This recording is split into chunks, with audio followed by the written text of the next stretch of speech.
छात्रों, आज हम चैप्टर नंबर 7 निर्देशांक ज्यामिति coordinate geometry high school Uttarakhand board का से संबंधित है प्रारंभ करते हैं। इस वीडियो में हम यह आपको बताएंगे कि निर्देशांक ज्यामिति क्या होती है और इसकी क्यों आवश्यकता है। देखो, निर्देशांक ज्यामिति का कॉन्सेप्ट एक हमें किसी बिंदु की स्थिति बताने के लिए आवश्यकता होती है। उसके लिए हमें पहले एक तल की आवश्यकता होती है जिसे हम कार्तीय तल बोलते हैं, यानी कार्टेशियन प्लेन बोलते हैं। कार्तीय तल एक हमारे पास तल हमने ले लिया, कोई हमारे पास एक प्लेन सरफेस है, जैसे हमारे पास एक सफ़ेद कागज़ है और ये एक तल है,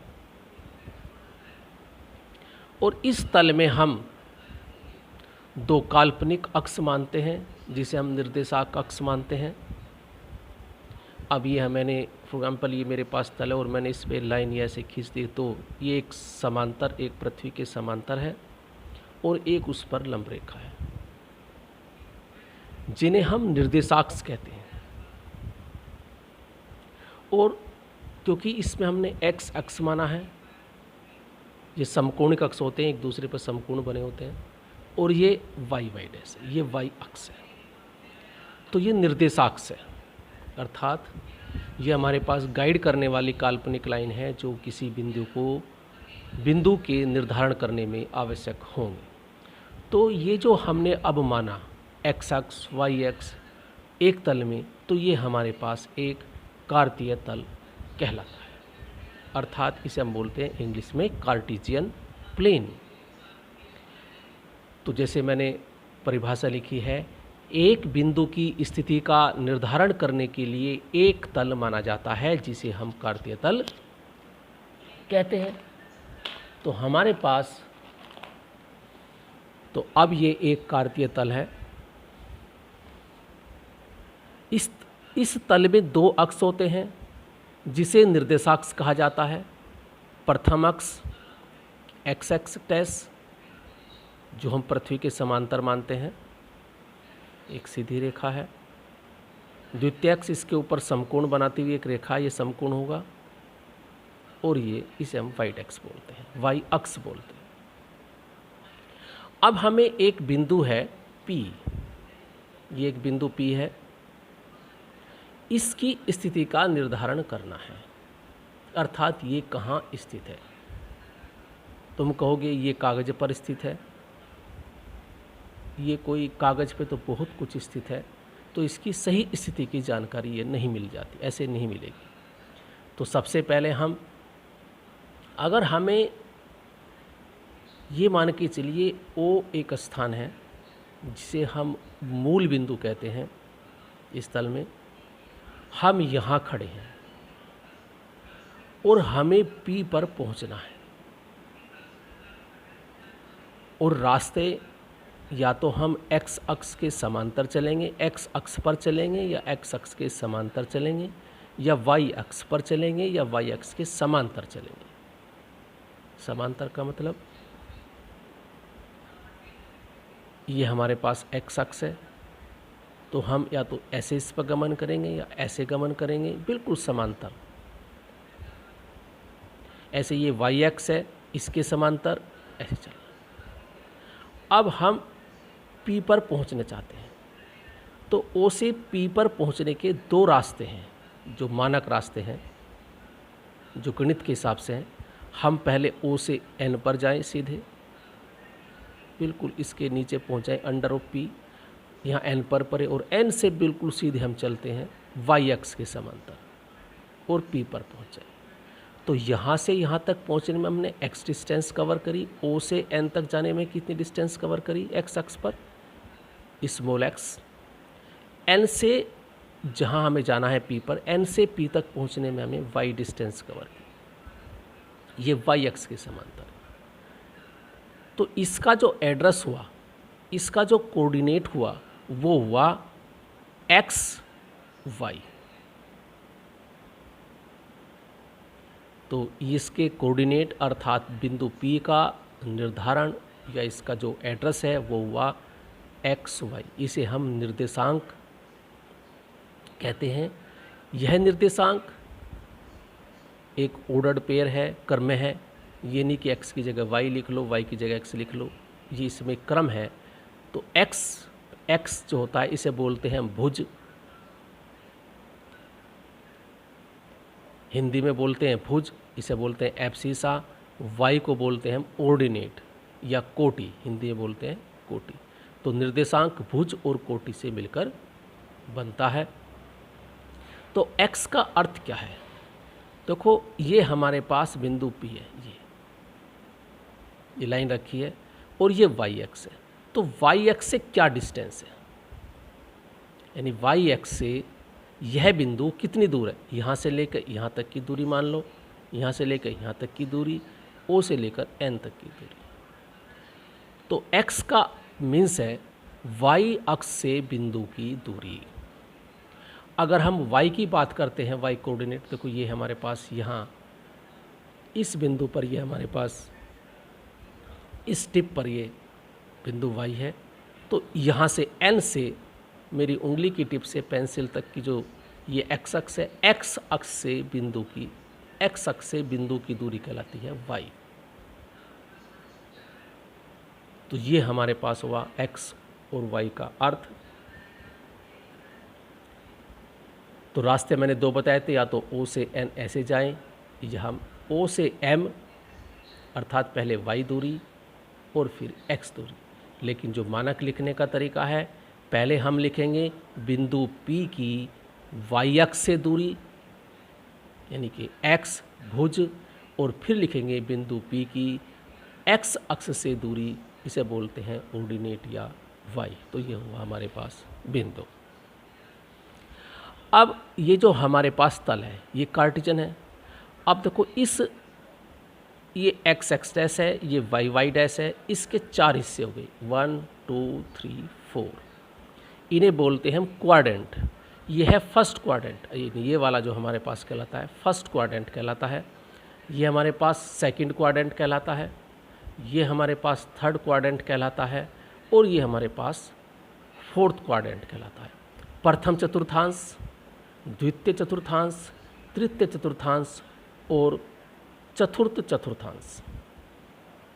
अब हम जानते हैं, देखो ये हमारे पास x एक्स है, तो O से x की ओर अगर हम x डैश से अगर हम बाएं से दाएं की ओर चलते हैं तो अंक का मान बढ़ता है। अगर हम इस पर 1 2 0, देखो ये कहलाता है मूल बिंदु, और इसे हम कहते हैं 0 से स्टार्ट करते हैं, 0 1 2 3 4 5 6 7, ऐसे एक नंबर लाइन बना दें, इधर को बढ़ता क्रम है। तो ये हमारे पास OZ कहलाता है x अक्ष का धनात्मक पार्ट, ये कहलाता है OX डैश x अक्ष का ऋणात्मक पार्ट, OY ऊपर की ओर प्लस होता है, y का मान +1 2 3 4 5, और नीचे को -1 -2 -3 -4 -5। तो हमारे पास OY y अक्ष का पॉजिटिव पार्ट कहलाता है और OY डैश इसका ऋण पार्ट कहलाता है। तो यदि हमारे पास ये बिंदु है, अगर माने यहाँ से यहाँ तक की डिस्टेंस 2 है 1 2, और यहाँ से यहाँ तक की 3 डिस्टेंस है, यानी 1 2 3, तो ये 2 हुई 1 2, तो इसके कोऑर्डिनेट हो गए 2 3, क्योंकि ऐसे इधर भी प्लस है और इधर वाला भी प्लस है ऊपर की ओर। तो ये पार्ट, तो निर्देशांक जो होते हैं, जो x का जो चिन्ह है, अगर दोनों प्लस के हैं तो इसका मतलब वो फर्स्ट क्वाड्रेंट में है, वह बिंदु फर्स्ट क्वाड्रेंट में। तो इसलिए लिखा मैंने फर्स्ट प्लस प्लस। अब देखो ये ऋण पार्ट है, अगर कोई बिंदु यहाँ है तो यहाँ तक की दूरी ऋण नापी जाएगी और ऊपर की दूरी प्लस नापी जाएगी। तो इसका जो कोऑर्डिनेट होगा, का जो चिन्ह होंगे वो माइनस प्लस होगा, अर्थात x वाला जो पार्ट है वो माइनस है और ये ऊपर हो जाएंगे हम तो प्लस पार्ट है। तो इसलिए सेकंड क्वाड्रेंट में यदि कोई बिंदु स्थित है तो उस कोऑर्डिनेट के चिन्ह प्लस x वाला पार्ट यानी फर्स्ट पार्ट माइनस होगा और दूसरा जो ऑर्डिनेट है वो प्लस होगा, तो माइनस प्लस। इसमें दोनों नेगेटिव होते हैं क्योंकि दोनों ये भी ऋण है पार्ट और ये भी ऋण है, तो इसमें होते हैं चिन्ह। अगर किसी कोऑर्डिनेट के चिन्ह दोनों माइनस माइनस हैं तो वो तृतीय में होगा, थर्ड क्वाड्रेंट में होगा, और इसमें प्लस माइनस, क्योंकि ये प्लस पार्ट है और ये नीचे वाला माइनस। ये बिंदु है तो इसका जो भी कोऑर्डिनेट होगा वो इस टाइप से होगा। पहला वाला प्लस का इधर ऐसे गई, ये मान लो 4 हो 2 हो गया कोमा, और नीचे को मान लो 3 है तो वो माइनस का होगा, तो -3। तो पहला वाला चिन्ह प्लस का, भुज का चिन्ह प्लस, ऑर्डिनेट यानी कोटि का चिन्ह माइनस, तो ये चतुर्थ क्वाड्रेंट में होगा। यदि कोई बिंदु एक्स एक्स डैश पर स्थित है, देखो ऐसे बिंदु, यहाँ बिंदु है, मान लो ये n है, देखो n किस है, एक्स एक्स पे है, तो यहाँ से यहाँ तक की डिस्टेंस 2 होगी। अब ये ना बिंदु ऊपर है ना नीचे है, तो केवल x वाला पार्ट है। तो यदि कोई बिंदु, ध्यान रहे मैं दोबारा अच्छी तरह बताता हूँ, यदि कोई बिंदु x अक्ष पर स्थित है तो उस पर कोटि का मान, किसका, कोटि का मान 0 होगा। कैसा होगा, कोटि का मान 0 होगा। यदि कोई बिंदु y अक्ष पर है, मान लो ये बिंदु M है, इस पे केवल y वाला पार्ट है, तो इसके कोऑर्डिनेट होगा, इसमें भुज नहीं, x का मान नहीं होगा। तो इसलिए यदि कोई बिंदु y अक्ष पर है तो उस पर भुज का मान 0 होता है। तो ये हमारी प्लस माइनस चिन्ह के हिसाब से सब कहलाती है कार्टेशियन सिस्टम। तो ये कहलाता है सारा कार्टेशियन सिस्टम। मैंने इसमें सब कागज़ पर सब लिखा है। एक्स अक्ष तथा वाई अक्ष का को प्रतिच्छेद बिंदु, अर्थात जहाँ एक्स अक्ष और वाई अक्ष को काटते हैं प्रतिच्छेद बिंदु वो है, इसे मूल बिंदु कहते हैं। और देखो इसके कोऑर्डिनेट होते हैं 0 0। क्या होते हैं इसके, 0 0 ना, इधर बिल्कुल सेंटर में, अर्थात यहाँ से नंबरिंग स्टार्ट होगी तो x का मान भी 0 है, अर्थात भुज का मान भी 0 है, इसकी कोटि का मान भी 0 है, अर्थात इसका कोऑर्डिनेट होता है 0 0। इसके निर्देशांक होते हैं 0 0।